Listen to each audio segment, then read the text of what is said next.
Okay, let's unpack this. The mission today is a deep dive into managed security.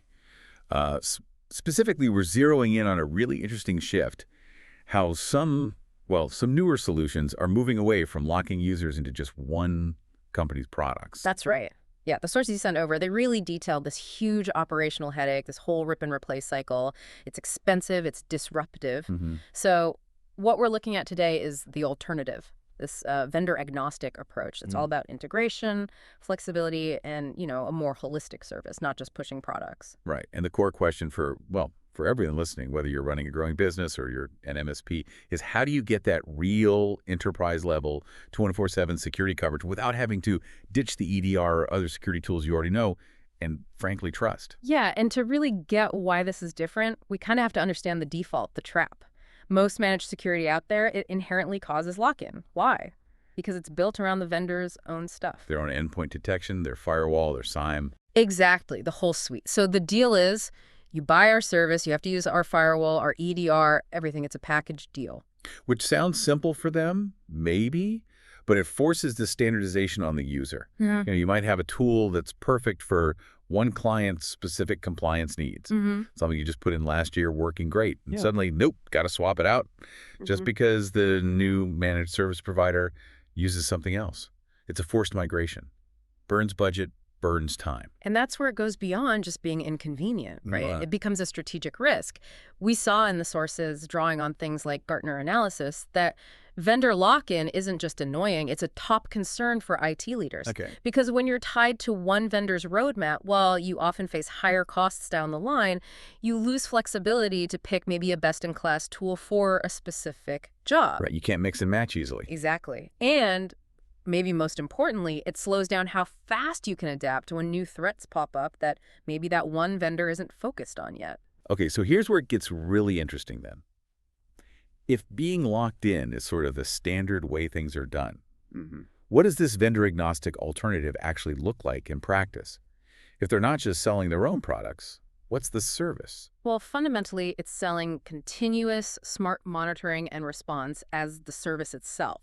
The whole value proposition shifts. Instead of saying, come into our walled garden, it's saying, look, bring what you've got, we'll plug into your stack. Ah, okay.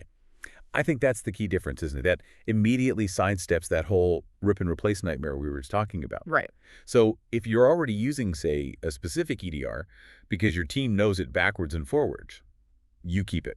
If you trust a certain firewall brand or you've got a specialized scanner, the service works with it. And the big feature they talk about is this bring your own EDR, BioLYODR. It sounds simple, but the technical lift behind that must be pretty significant, right? That's a great point. I mean, integrating with dozens of different EDRs, CrowdStrike, Sentinel-Alone, Microsoft Defender, you name it.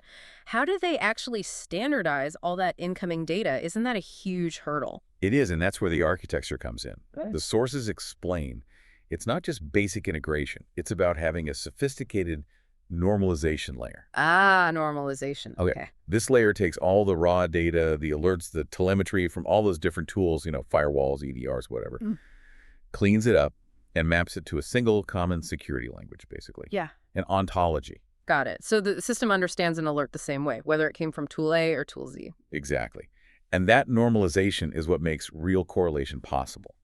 You tap your trusted tools, Yeah. the service plugs into them, and now alerts from your EDR can be intelligently linked with stuff happening on your network or in the cloud all at the same time. Okay, that makes sense. So you're not just looking at endpoint events in isolation anymore. Right. And the end result, the practical outcome of all that integration is you get this genuinely unified dashboard, not just showing endpoints, but a single pane of glass covering the whole environment.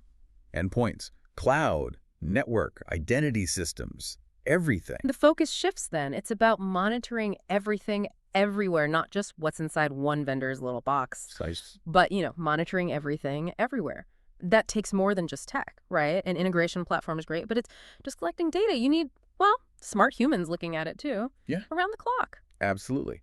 And that leads us to the other key part, the dedicated, human-led security team.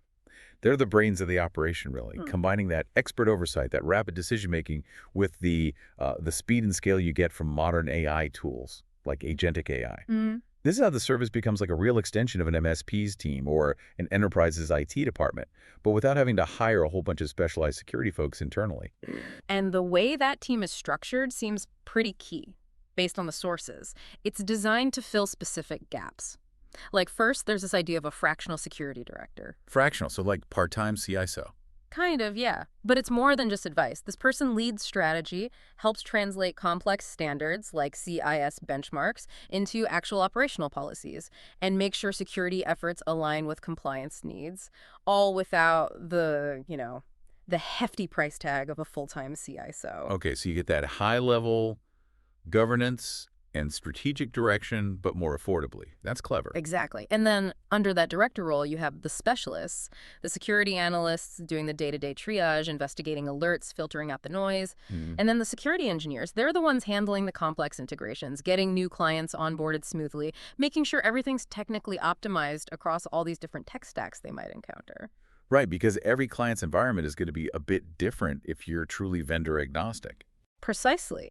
And that whole structure supports the main goal, monitor everything. Now, if you compare that to those closed proprietary solutions, well, they inherently only monitor the stuff within their ecosystem. Yeah. So if you've got a complex multi-cloud setup, or maybe some older specialized hardware that the vendor doesn't make a product for, you've got blind spots. Big ones. Okay, and that raises the crucial question, doesn't it? How big are those blind spots? What's the actual risk of only looking at, say, the endpoint?